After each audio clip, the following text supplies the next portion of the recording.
৪২তম ফজর আন্তর্জাতিক চলচ্চিত্র উৎসবে নিজের অভিনীত বাংলা ছবি ফাতিমার ওয়ার্ল্ড প্রিমিয়ারে নির্মাতা সহ উপস্থিত ছিলেন অভিনেত্রী তাসরিয়া পারেন।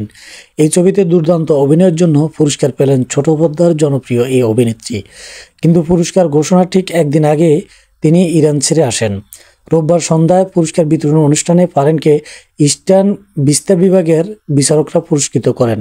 তার হয়ে মঞ্চে এ পুরস্কার গ্রহণ করেছিলেন সিনেমাটির নির্মাতা ধ্রুব হাসান। ফেসবুকে এক পোস্টে সুখবরটি দিয়েছেন পারেন। তিনি লিখেছেন, আমার ফিল্ম ফাতিমার জন্য ইস্টার্ন বিস্তার বিভাগে আমাকে ক্রিস্টাল শিমুর পুরস্কার দিতে সম্মানিত করার জন্য ৪২তম ফজর চলচ্চিত্র উৎসবকে ধন্যবাদ।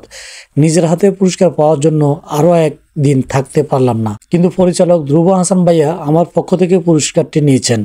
এর চেয়ে আনন্দঘন মুহূর্ত আর হয় না।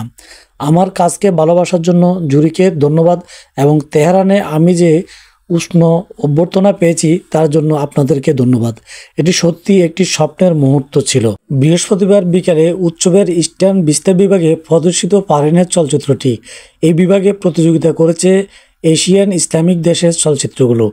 ধ্রুব হাসান পরিচালিত ফাতিমা সিনেমার গল্পটি অবর্ধিত হয়েছে 1971 সালে মুক্তিযুদ্ধের সময় একজন নারীর চ্যালেঞ্জকে ঘিরে।